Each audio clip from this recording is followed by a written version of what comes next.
in Gujarat achieved its first criticality. Oh, this is a landmark event in India's domestic civilian nuclear program, given that CAP-3 is the country's first 700 megawatt electric unit, and the biggest indigenously developed variant of the pressurized heavy water reactor, PHWR. Oh, the PHWRs, which use natural uranium as fuel and heavy water as moderator, are the mainstay of India's nuclear reactor fleet. Oh, PHWR technology started in India in the late 1960s with the construction of the first 220 MW reactor, Rajasthan Atomic Power Station. Reactors are the heart of an atomic power plant, where a controlled nuclear fission reaction takes place that produces heat, which is used to generate steam, that then spins a turbine to create electricity. Oh, fission is a process in which the nucleus of an atom splits into two or more smaller nuclei, and usually some byproduct particles. Oh, when the nucleus splits, the kinetic energy of the fission fragments is transferred to other atoms in the fuel as heat energy, which is eventually used to produce steam to drive the turbines. Oh, for every fission event, if at least one of the emitted neutrons on average causes another fission, a self-sustaining chain reaction will take place. Oh, a nuclear reactor achieves criticality when each fission event releases a sufficient number of neutrons to sustain an ongoing series of self-sustained chain reactions. Criticality is the state of a nuclear reactor when enough neutrons are created by fission to make up for those lost by leakage or absorption, such that the number of neutrons produced in fission remains constant. Hence option C is the correct answer. Q52.C. The important non-Harappan Chalcolithic cultures lay mainly in western India and Deccan. These include Banas culture, 2600 BC, 1900 BC, in southeast Rajasthan, with Ahar near Udaipur and Galund as its key sites, Kayatha culture, 2100 BC, 2000 BC, with Kayatha in Chambal as its chief site in Madhya Pradesh, Malwa culture, 1700 BC, 1400 BC, with Navdatli in western Madhya Pradesh as an important site, and Jorwa culture, 1400 BC, 700 BC, with Inamgaon and Chandali near Pune in Maharashtra as its chief centers. The non-Harappan Chalcolithic cultures though flourished in different regions, they were marked by basic uniformity in various aspects such as their mud structures, farming and hunting activities, use of wheel-made pottery, etc. The pottery of these Chalcolithic cultures included ochre-colored pottery, OCP, and black and red ware, BRW, and has been found in the shape of various kinds of bowls, basins, spouted jars with concave necks, dishes on stands, etc. To this culture belonged a large number of very small-sized stone tools known as microliths. Also, people knew the art of spinning and weaving because spindle whorls had been discovered in Malwa. The non-Harappan Chalcolithic communities founded the first villages in India and cultivated far more cereals than is known in the case of Neolithic communities. Despite this, the rate of infant mortality was very high. This general weakness of these communities is evident from the burial of a large number of children in western Maharashtra. Hence, option C is the correct answer. Q53.C. Ashoka was the first ruler who inscribed his messages to his subjects and officials on stone surfaces, natural rocks, as well as polished pillars. He used the inscriptions to proclaim what he understood to be Dhamma.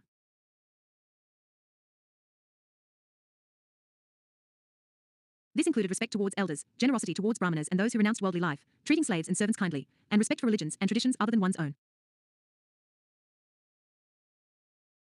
The edicts of Ashoka are 33 inscriptions engraved on pillars, large stones, and cave walls by Ashoka the Great, 268 to 232 BCE, the third king of the Mauryan Empire, 322 to 185 BCE, of India. One set, the so-called major rock edicts, are consistent in their message that the people should adhere to the concept of Dhamma, defined as right behavior, good conduct, and decency toward others. The edicts were inscribed throughout Ashoka's realm, which included the areas of modern-day Afghanistan, Bangladesh, India, Nepal, and Pakistan, and most were written in Brahma script, though one, in Afghanistan, is also given in Aramaic and Greek. www.visioneers.nwa.visioneers. The minor rock edicts and minor pillar edicts deal with Ashoka's early reign. The major pillar edicts treat the end of his reign, while the major rock edicts address Ashoka's vision of peaceful existence through Dhamma. Oh, the major rock edicts are the most famous of them all, and include Edict 13, which describes the dramatic turning point in Ashoka's life following the Kalinga War. Around 260 BCE, Ashoka launched a brutal military campaign of conquest against the peaceful coastal kingdom of Kalinga, which resulted in 100,000 Kalingas killed, 150,000 deported, and thousands of others left to die of disease and famine. Oh, Ashoka was so horrified by what he had done that he renounced violence and dedicated himself to the path of peace, embracing Buddhism, and developing his concept of Dhamma. Hence, option C is the correct answer. The below map presents the locations of various Ashokan rock pillars and edicts. Q54.C. Rajput kingdoms in North India, 10th to 12th centuries. The middle of the 10th century saw the decay of two of the most powerful Rajput states, which had dominated North and Central India during the two preceding centuries.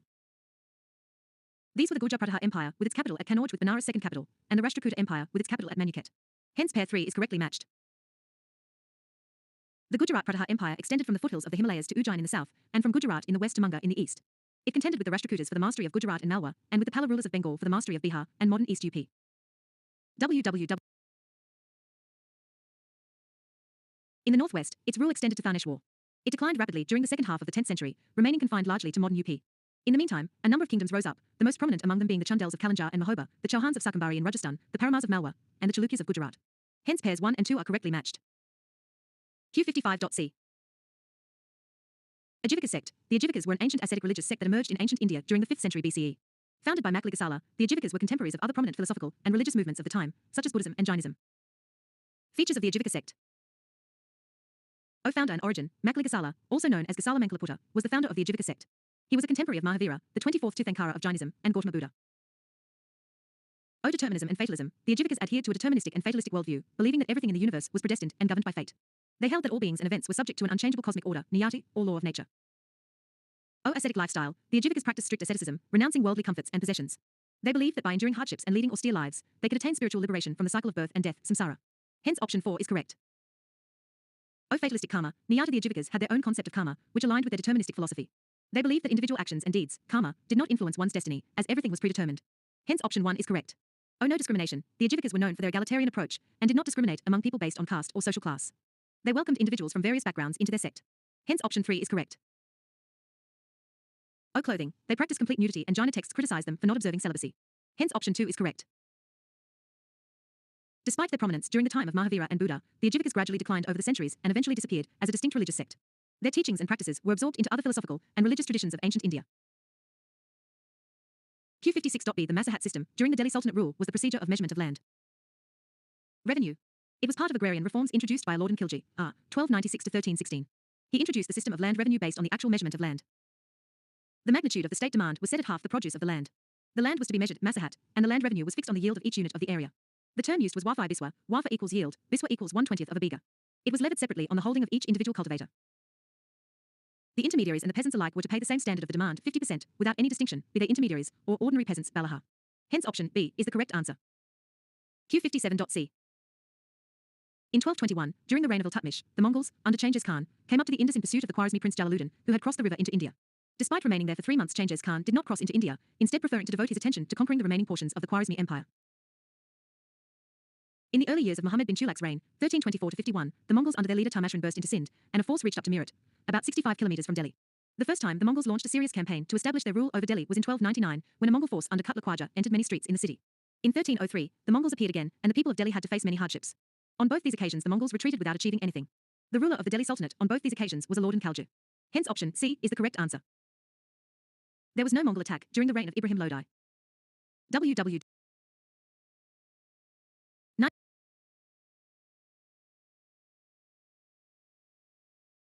Q58.b. Recent context. National Housing Bank, NHB, has operationalized the 10,000 crore Urban Infrastructure Development Fund, UIDF, announced in this year's budget for creation of urban infrastructure in Tier 2 and Tier 3 cities. Urban Infrastructure Development Fund, UID, will be funded through priority sector lending shortfall and to be used by public agencies to create urban structure in Tier 2 and Tier 3 cities. The initial corpus for this fund, managed by NHB, is 10,000 Indian rupees crore. UIDF has been launched to supplement efforts of the state governments by providing stable and predictable source of finance for creation of urban infrastructure in Tier 2 and Tier 3 cities. As many as 459 Tier 2 cities with population of 50,000 to less than a lakh and 580 Tier 3 cities with population of 1 lakh to less than a million, as per 2011 census, are being covered under UDIF as of now. Thus, UDIF would focus on mid-sized cities with the potential to develop them into regional economic hubs, while keeping the metropolitan and metro cities outside its scope. Hence statement 1 is not correct. Interest rate on UIDF loans has been kept at bank rate minus 1.5%, i.e., 5.25% at present. The loan, principal, will be repayable in 5 equal annual installments within 7 years from the date of withdrawal, including a moratorium period of 2 years, while interest will be payable on quarterly basis. The eligible loan amount for financing under UDIF will be based on the size of project and geographical location of the project. Hence statement 2 is correct. Eligible projects: water supply and sanitation, solid waste management, construction of roads, excluding maintenance works, over bridges, grade separators, underpasses, comprehensive area development projects, local area plan for decongestion, heritage conservation, town planning schemes for greenfield development, parks with open gym not involving major construction work, etc. Hence statement 3 is correct. Finance Department of States, VATS, have been designated as the nodal department for implementation of the fund, while NHB is operationalizing the fund through their regional offices spread across the country.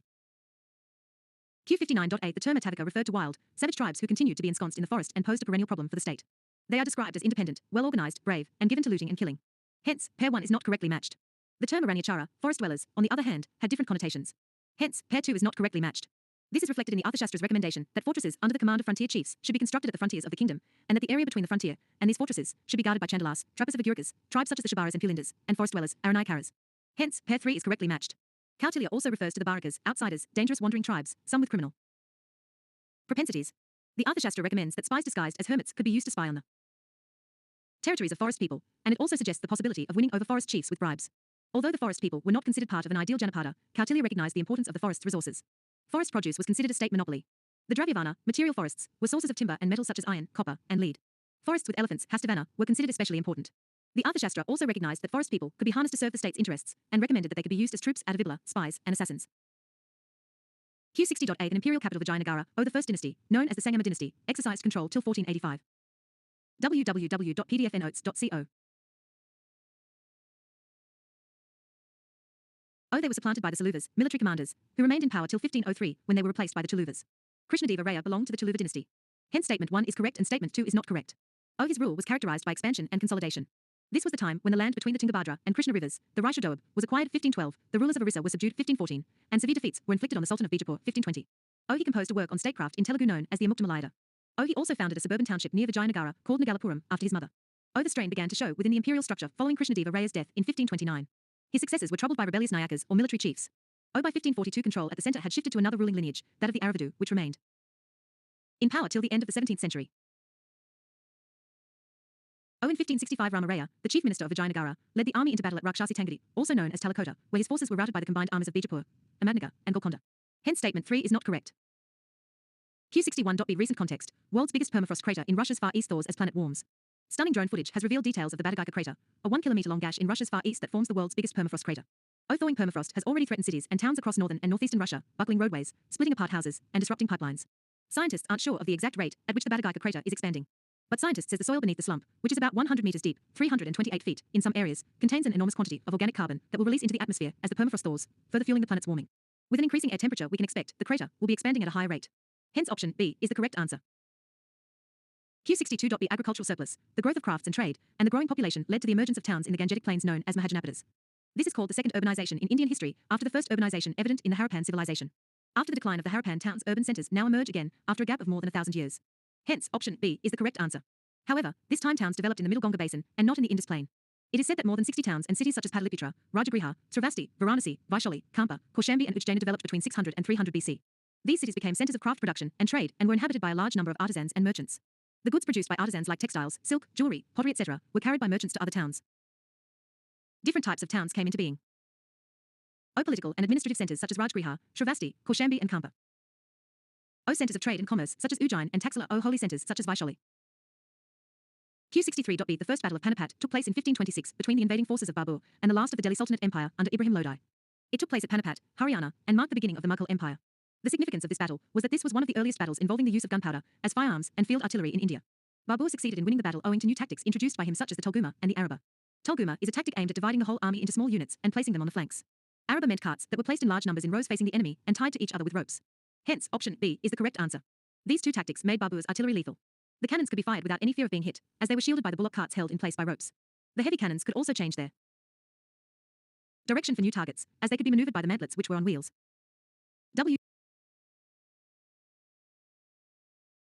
Q64.D Bindusara, 298 to 273 BC, was called by the Greeks as Amitracates in Greek, or Mitragata in Sanskrit, meaning slayer of enemies. He is said to have conquered the Deccan up to Mysore. Taranatha, the Tibetan monk, states that Bindusara conquered 16 states comprising the land between the two seas. The Sangam Tamil literature also confirms the Mauryan invasion of the far south. Therefore, it can be said that the Mauryan Empire under Bindusara extended up to Mysore. Hence option D is the correct answer. Q65.B The Harappans were engaged in external trade with Mesopotamia. It was largely through Oman and Bahrain in the Persian Gulf. It is confirmed by the presence of Harappan artifacts such as beads, seals, dice etc. in these regions. Though the artifacts from those regions are rarely found at the Harappan sites, a seal of West Asian or Persian origin has been discovered at Lothal which confirms this contact. Mesopotamian cities like Susa, Yor, etc. have yielded about 24 Harappan seals. Besides seals, other artifacts of Harappan origin which have been discovered include potteries, etched carnelian beads and dice with Harappan features. Mesopotamia imported copper, carnelian, ivory, shell, lapis lazuli, pearls and ebony from Maluha, which is an ancient name for this region. The export from Mesopotamia to Harappans included items such as garments, wool, perfumes, leather products and silver. Except silver, all these products are perishable. This may be one important reason why we do not find the remains of these goods at Harappan sites. Hence, option B is the correct answer. Q66.C The literal meaning of Kalamkari is a painting done by Kalam pen. These paintings are made in Andhra Pradesh. It is hand-painted as well as block printing with vegetable dyes applied on cloth. Vegetable dyes are used for colour in the Kalamkari work. A small place, Srikalahasti, is the best-known centre of Kalamkari art. This work is also found at Masolapatnam in Andhra Pradesh. This art is mainly related to decorating temple interiors with painted cloth panels, which was developed in the 15th century under the patronage of Vijayanagar rulers. This art was started on garments, bed covers and curtains. The artists use a bamboo or date palm stick pointed at one end with a bundle of fine hair attached to the other end to serve as brush or pen. Hence, statement 1 is correct. Owing to Muslim rulers in Golconda, the Masulapatnam Kalamkari was widely influenced by Persian motifs and designs. The outlines and main features are done using hand-carved blocks. The finer details are later done using the pen. Hence, statement 3 is correct. GI is a tag used on products with a specific geographical origin and ones that possess a reputation due to that origin. While the owner of the GI tag has exclusive rights over the product and can even sue someone for trying to duplicate it in Tamil Nadu, the Karupa Kalamkara paintings have recently received the geographical indication of GI tags. The paintings are intricately made on a cotton cloth using pens or brushes made out of bamboo tree and coconut tree stems. Hence, statement 2 is correct. Q67.8 Recent context. In a sign of changing dynamics within Europe, Austria and Switzerland, known for their strong traditions of foreign policy neutrality, have joined a regional grouping European Sky Shield Initiative, ESSI, called that seeks to develop a common air defense shield in the wake of Russia's attack on Ukraine. The initiative aims to create a European air and missile defense system through the common acquisition of air defense equipment and missiles by European nations to strengthen NATO's integrated air and missile defense, IAMD. The initiative was spearheaded by Germany after Russia invaded Ukraine, pushing other European countries to worry about their own security. France is not a member of this initiative. Today, the number of ESSI members has gone up to 19. Hence option D is the correct answer. www.pdfnotes.co. Q68.8 The Bahmani Kingdom, 1347 to 1526, reached its peak under the guidance of Mahmud Gawan, 1411-1481. He was a Persian merchant. He came to India at the age of 42 and joined the services of the Bahmani Kingdom. Slowly he became the prime minister due to his personal qualities. He made endowments to build a college at Bidar, which was built in the Persian style of architecture. He was also a military genius.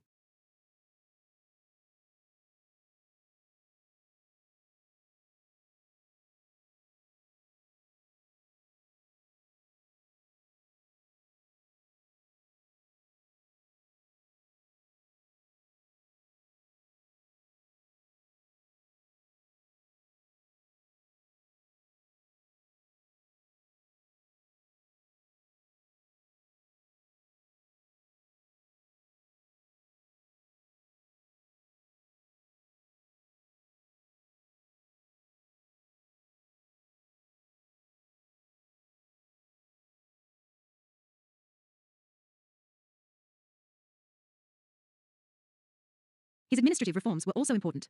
They were aimed to increase the control of the Sultan over the nobles and provinces. Royal officers were appointed in each province for this purpose. His administrative reforms were also important. They were aimed to increase the control of the Sultan over the nobles and provinces. Royal officers were appointed in each province for this purpose.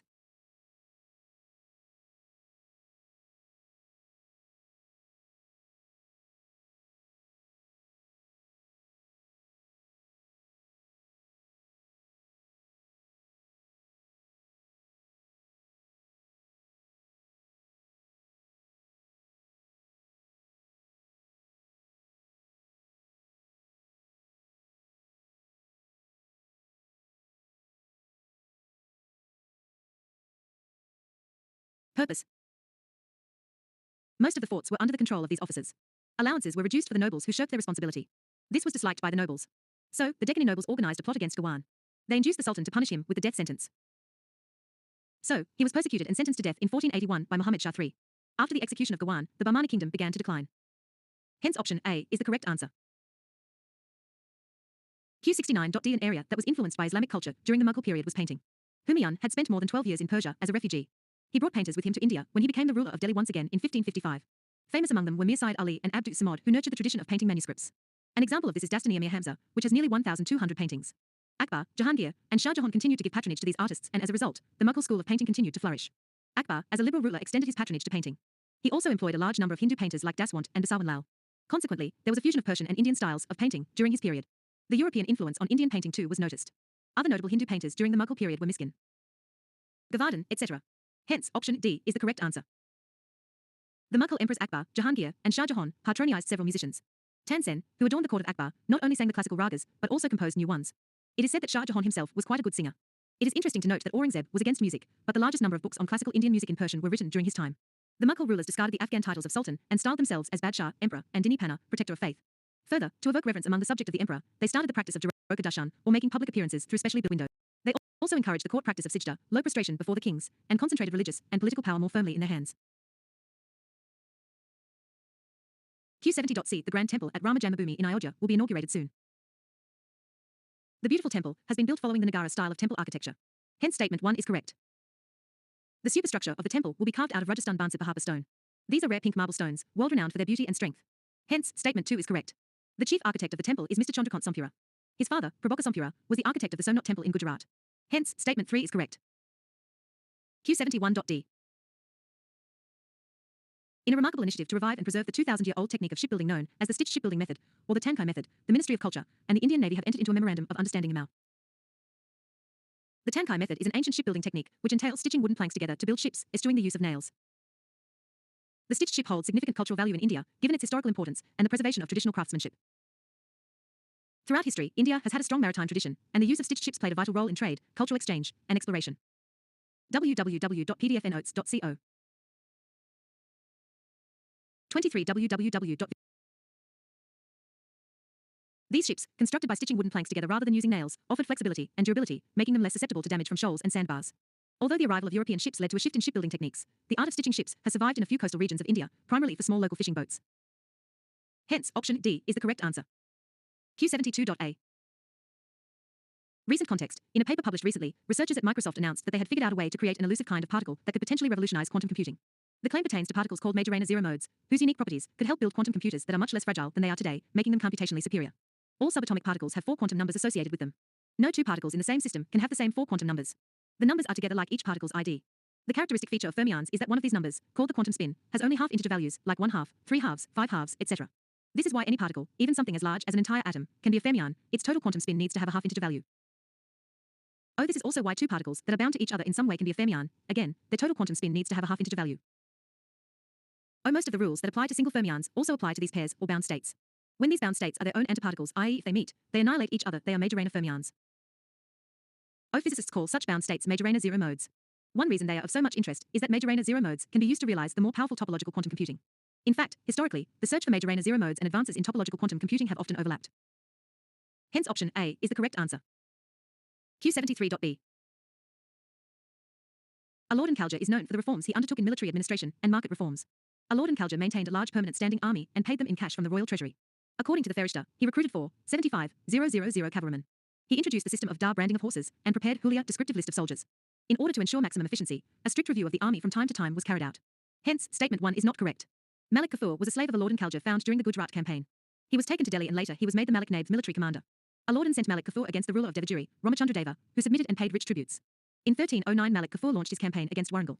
Its ruler Prataparudra Deva was defeated and enormous booty was collected from him. Malik Kafur's next target was the Hoysala ruler Virabal III. He was defeated, and a vast quantity of booty was seized and sent to Delhi. Kafur next marched against the Pandyas. Veerapandiya fled the capital Madurai, and Kafur seized enormous wealth from the Pandya kingdom and returned to Delhi. Hence, statement 2 is correct. Q74.A. The 6th century BC was both a period of socio-economic and religious development and new political developments. In the later Vedic period, people started agriculture, which made them settle down at a particular place. These permanent settlements led to the foundation of Janapadas, or territorial states under the control of the king.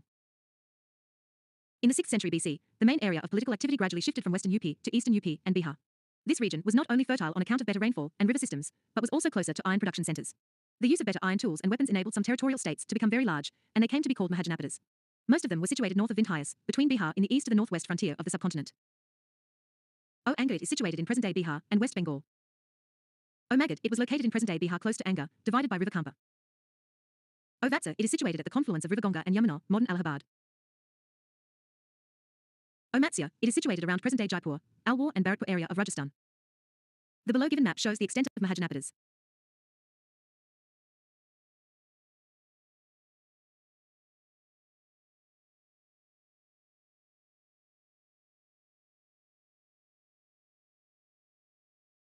The Elephanta Caves are a UNESCO World Heritage Site located on Elephanta Island in Mumbai, India. Other information. O the Trimurti sculpture is a monolithic rock-cut representation, skillfully carved within the cave's interior. O the Trimurti sculpture depicts the Hindu trinity known as the Trimurti, consisting of 3 major deities: Brahma, the creator; Vishnu, the preserver; and Shiva, the destroyer. O in the Trimurti sculpture, the central figure is that of Lord Shiva. Hence, option A is the correct answer. 20. The Elephanta Caves are a UNESCO World Heritage Site located on Elephanta Island in Mumbai, India. Other information.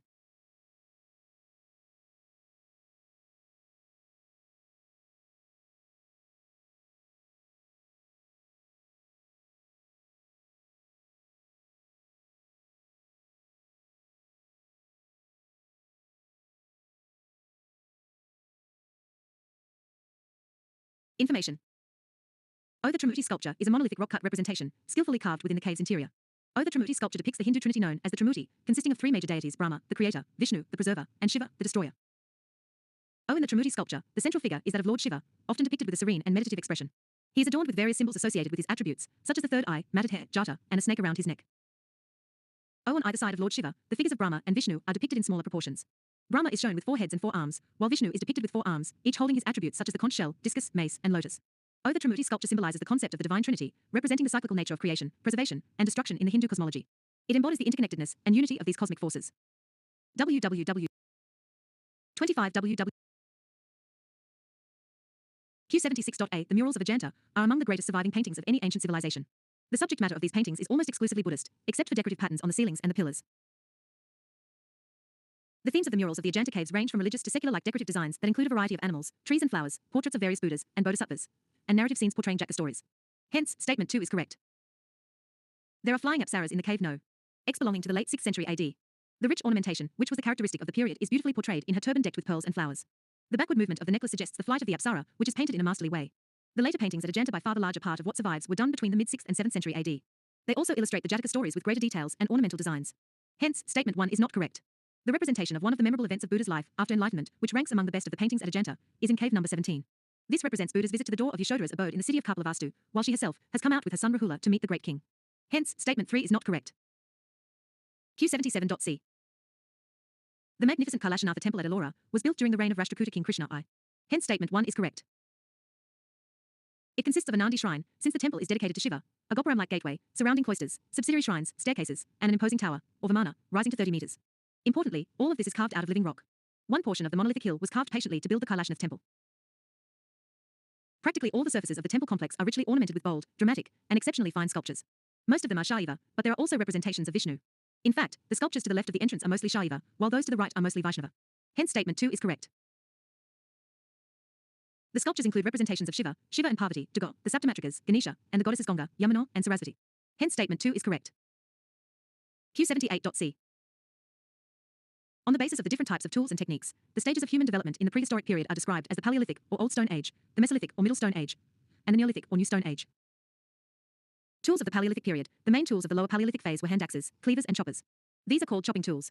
These were rough and heavy, and were made by chipping the sides of the stones. Gradually, sharper and less heavy tools came to be made. Hence, statement 1 is correct.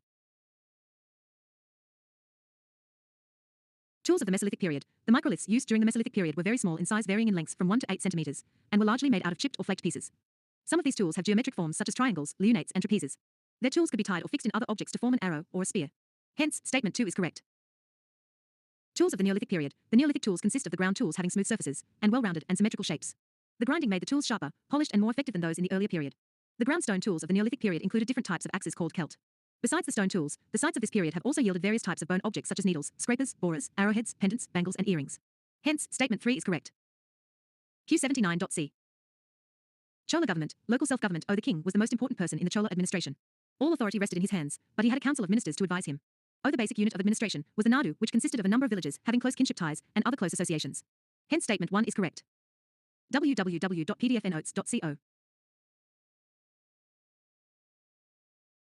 The number of Nadus increased as fresh lands were brought under cultivation by means of irrigation works such as ponds, wells, etc., and by converting hill or tribal people into agriculturists. In the Chola kingdom, Nadus were grouped into Valanadas. The Chola state was divided into 4 mandalams or provinces. Hence, statement 2 is correct. The Chola rulers built a network of royal roads that were useful for trade as well as for the movement of the army. Trade and commerce flourished in the Chola Empire, and there were some gigantic trade guilds that traded with Java and Sumatra. We hear of 2 assemblies, called the Yor and the Sabha or Mahasabha. The Yor was a general assembly of the village. The Mahasabha was a gathering of adult men in the Brahmin villages, which were called agraharams. Hence, statement 3 is correct. These were villages with Brahmin settlements in which most of the land was rent-free. These villages enjoyed a large measure of autonomy and were managed by an executive committee, to which educated persons owning property were elected either by drawing lots or by rotation. These members had to retire every 3 years. There were other committees for helping in the assessment and collection of land revenue, for maintenance of law and order, justice, etc. One of the important committees was the Tank Committee, which looked after the distribution of water to the fields. Q80.c. Ancient India has been blessed with scholars who have provided record-breaking works that are relevant even today. In this regard, many scholars have developed excellence in their own niche fields. Scholars from such various fields include Charaka. He was an ancient Indian physician and scholar. He is well known as the editor of the medical treatise Charaka Samhita, which contains details about diseases, cures, medicines, and more. Charak is thus also known as the father of Ayurveda. Charaka studied the anatomy of the human body and various organs. Hence, pair 1 is correctly matched. Sushruta. He authored the Sushruta Samhita, a treatise on medicine and a foundational text of Ayurveda. Sushruta is also known as the father of surgery. He pioneered various operations and techniques in the field. For Sushruta, the concept of Shalya Tantra, surgical science, was all encompassing. Examples of some of his groundbreaking operations include rhinoplasty, lithotomy, etc. Aryabhatta. He is the earliest Indian mathematician whose work and history are available to modern scholars. He flourished under the Gupta dynasty, where he composed at least two works, Aryabhatiya, c. 499, and the now lost Aryabhata. Aryabhatiya was written in verse couplets and deals with mathematics and astronomy. Following an introduction that contains astronomical tables, the work is divided into three sections: Ganita, mathematics; Kalakriya, time calculations; and Gola, sphere. He is also known to have worked with pi, right-angled triangles similar to the Pythagorean theorem, algebraic topics, and various other modern concepts. Hence pair 2 is correctly matched. O Baba, he was a 7th century Sanskrit prose writer and poet from India. He was the Astonakavi in the court of the Emperor Harsha, who reigned c. 606 to 647 CE in North India. His compositions include Harshakaritra and others. Hence, pair 3 is correctly matched. Over Hamahira, he was an astrologer-astronomer who lived in Ujjain, in present-day Madhya Pradesh, India. He authored the Panchasiddhantika, 5 treatises, a compendium of Greek, Egyptian, Roman, and Indian astronomy. He wrote many treatises on Shakuna, augury, as well as the Brihad Jataka, great birth, and the Laghu Jataka, short birth. Hence pair 4 is not correctly matched. Q81.A The Delhi Sultans got the canals cut for irrigation. Ghiyasuddin Tughlaq, 1320-25, is reported to be the first sultan to dig canals. But the cutting of canals in a much bigger way was undertaken by Firuz Tughlaq, 1351-88. Firuz Tughlaq cut 2 canals, Rajabwa and Ulukani, from the river Yamuna carrying them to Hisar, one from the Kali River in the Doab joining the Yamuna near Delhi, one each from the Sutlej and the Gaga. Hence, pairs 2 and 3 are not correctly matched. www.pdfnotes. Mughals were known to build complex and intricate systems of water management. They built kanats, channels, in various parts of their empire. Among Mughal rulers Shah Jahan, 1628 to 1658 CE, built many canals. He built Nai-Bihisht and further improved the West Yamuna Canal to irrigate the Doab. He also constructed diggis which were square or circular reservoirs with steps to enter. Shah Jahan also lengthened the Nafais constructed by Feroz Shah Tughlaq in the mid-14th century. Hence, pair 1 is correctly matched. Q82.C Recent context: National Company Law Tribunal, NCLT, has cleared the sale of India's first private hill station, Lavasa, to Darwin Platform Infrastructure. Lavasa is located in the Mulsha Valley in Western Ghats, near Pune. It was developed by Hindustan Construction Company, which had envisaged the hill station as a European-style city. Varisgan is a dam on the Mother River that supplies water to city of Pune, Maharashtra, India. It is also called Veerbaja Pasalka Dam. This dam is situated close to Lavasa. Hence option C is the correct answer. Q83.B India is the largest producer of jute followed by Bangladesh and China. However, in terms of acreage and trade, Bangladesh takes the lead accounting for 3/4 of the global jute exports in comparison to India's 7%. Hence, statement 1 is correct. Jute Packaging Materials Act, 1987 protects the interest of jute farmers, workers and persons engaged in jute goods production.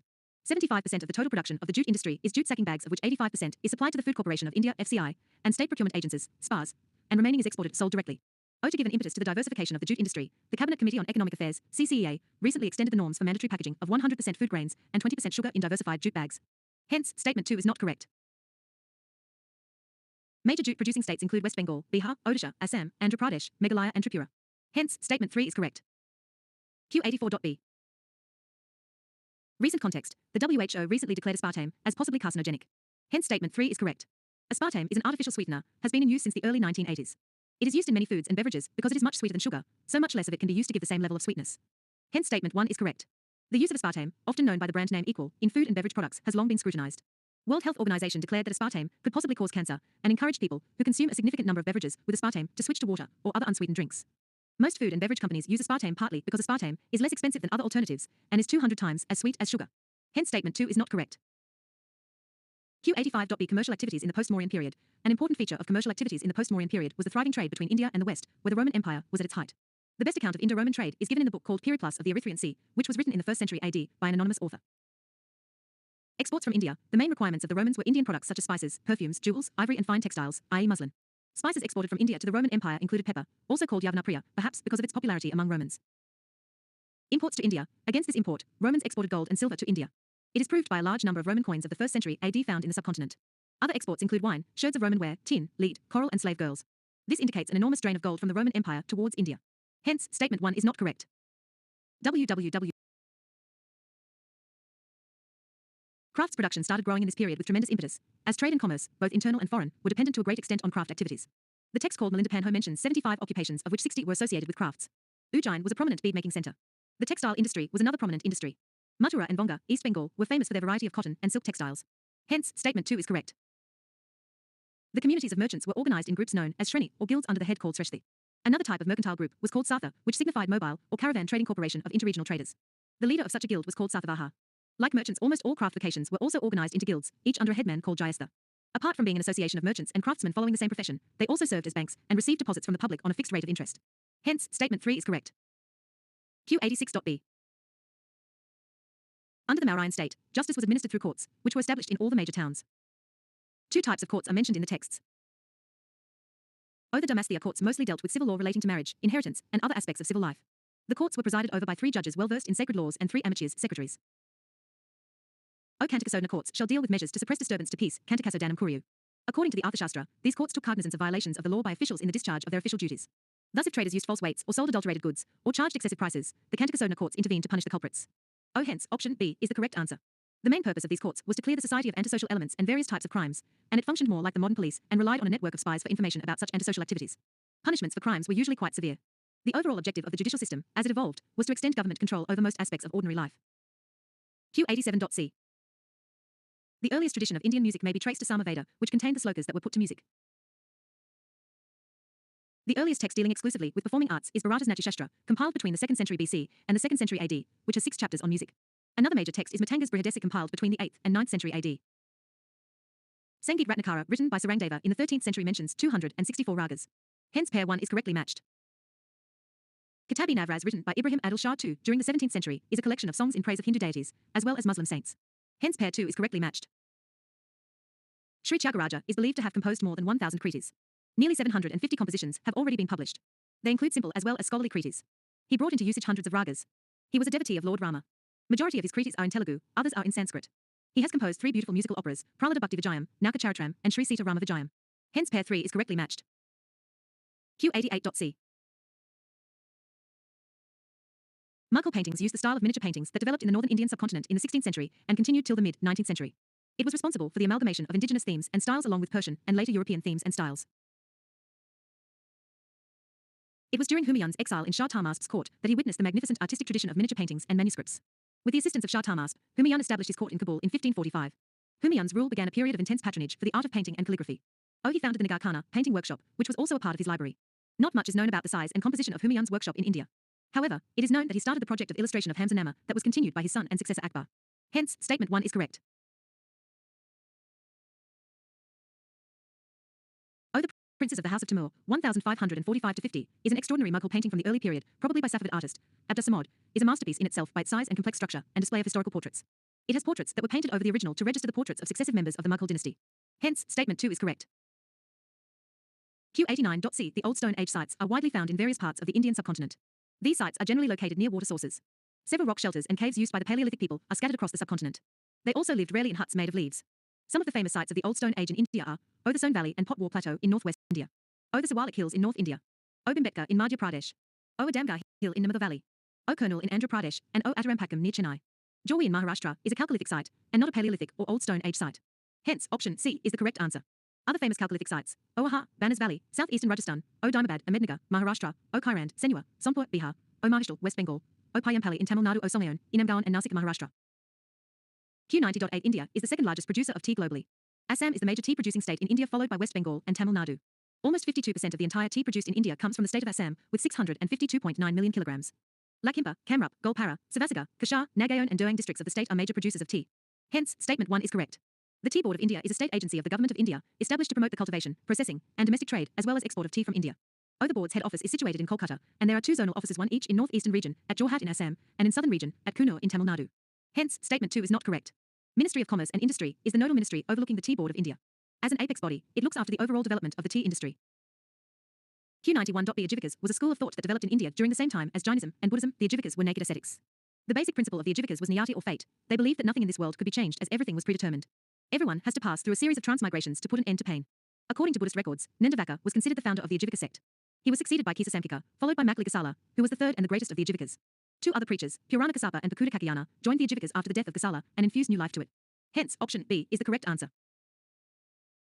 Q92.c. Imperial capital Vijayanagara, the Rayas and the Nayakas, among those who exercised power in the Vijayanagara Empire, were military chiefs, who usually controlled forts and had armed supporters. www.pdfnotes.c. These chiefs often moved from one area to another, and in many cases were accompanied by peasants looking for fertile land on which to settle. These chiefs were known as Nayakas, and they usually spoke Telugu or Kannada. The Amaranyaka system was a major political innovation of the Vijayanagara Empire.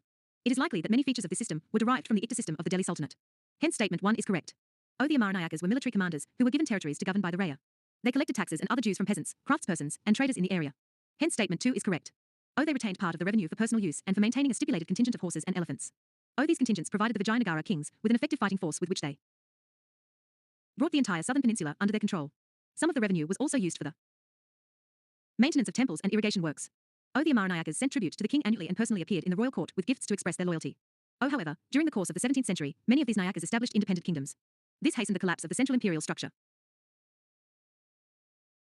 Q93.B Major political developments from 13th to 16th century. 1200 to 1300, small black square, establishment of the Delhi Sultanate. 1206 Kutubuddin Aibak, a slave of Muhammad Ghori, founded the slave dynasty in India.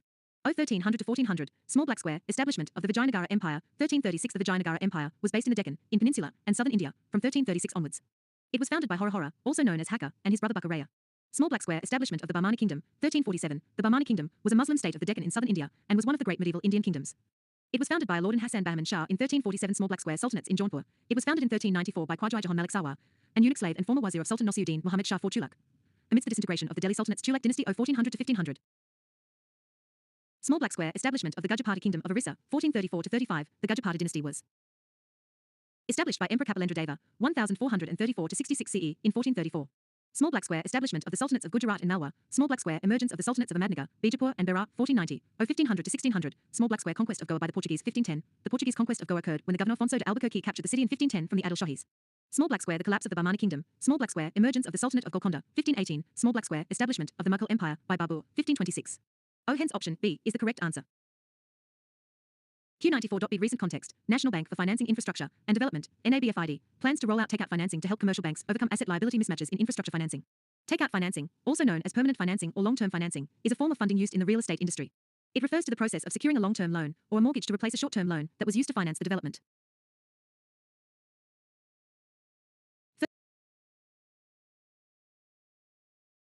Q95.C. An imperial capital. Vijayanagara. Vijayanagara, or City of Victory, was the name of both a city and an empire. The empire was founded in the 14th century. In its heyday, it stretched from the river Krishna in the north to the extreme south of the peninsula. In 1565 the city was sacked and subsequently deserted. Although it fell into ruin in the 17th and 18th centuries, it lived on in the memories of people living in the Krishnatunga Doab. They remembered it as Hampai, a name derived from that of the local mother goddess, Pampadevi. Hence statement 2 is correct. These oral traditions combined with archaeological finds, monuments, inscriptions, and other records help scholars to rediscover the Vijayanagara Empire. The discovery of Hampai, the ruins at Hampai, were brought to light in 1800 by an engineer and antiquarian named Colonel Colin Mackenzie. An employee of the English East India Company, he prepared the first survey map of the site. Much of the initial information he received was the name of both a city and an empire. Virupaksha Temple and the Shrine of Pampadevi. Hence statement 1 is correct. Q96.A According to UNESCO, any language spoken by less than 10,000 people is potentially endangered. Since 1971, the Census of India has stopped counting languages spoken by less than 10,000 people.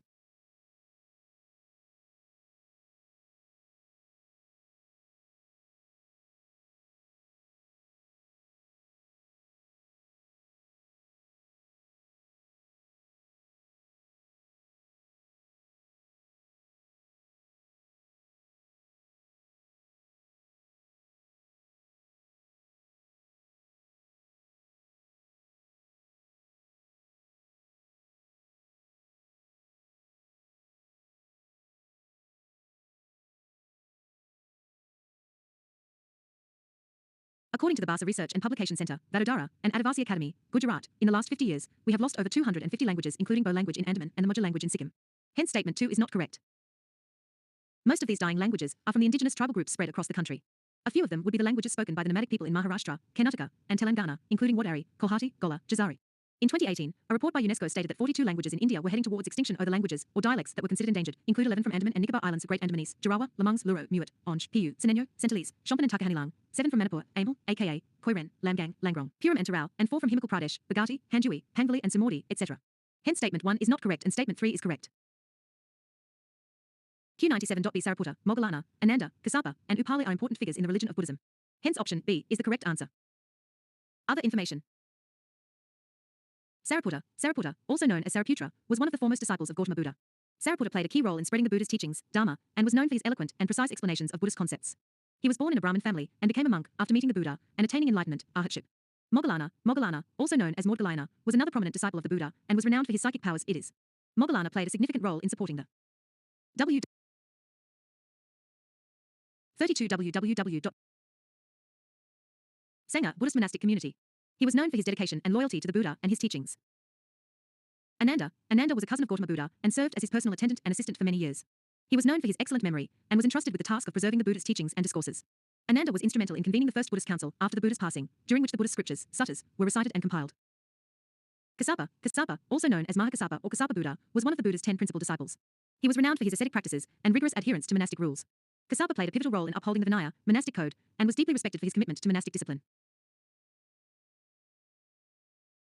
Upali was a well-known disciple of the Buddha and held an important position as an expert in Vinaya, monastic rules and discipline. Upali was a former barber who became a monk and earned great respect for his expertise in monastic conduct and Vinaya-related matters. These 5 figures played crucial roles in the early development and propagation of Buddhism. They contributed significantly to the preservation and dissemination of the Buddha's teachings, which eventually led to the spread and establishment of Buddhism as a major world religion. Q98.d. Numerous religious sects emerged in the Middle Gangetic Basin in the 6th century BC, which held a critical view of post-Vedic life and society.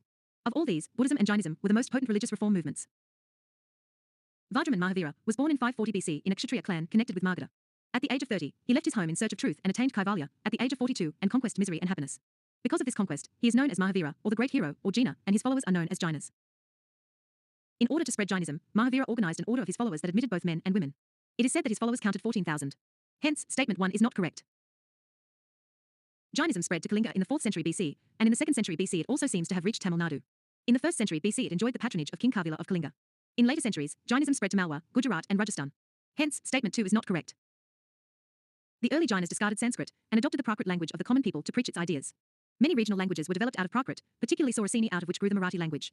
Hence, statement 3 is correct. Q99.a. Rig Veda mentions a class of holy men different from the Brahmins, the silent ones, Munis, who wear the wind as a girdle, and who, drunk with their own silence, rise on the wind, and fly in the paths of the demigods and birds. Another class, mentioned in the Atharva Veda, was the Vrachya. This term implies an Aryan who had fallen from the faith and no longer respected the Vedas. Hence option A is the correct answer. The Vrachyas were a group of ascetics, or religious practitioners, who followed alternative spiritual practices outside the mainstream Vedic tradition. They were considered to be nonconformist and practiced their unique rituals and beliefs. The Vrachyas were often associated with practices like ecstatic chanting, singing, and dancing during religious ceremonies.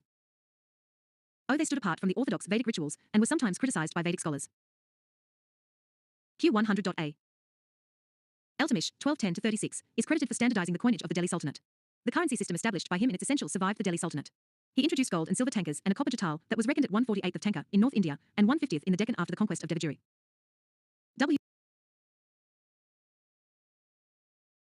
A firm ratio of 1:10 between gold and silver appears to have been established.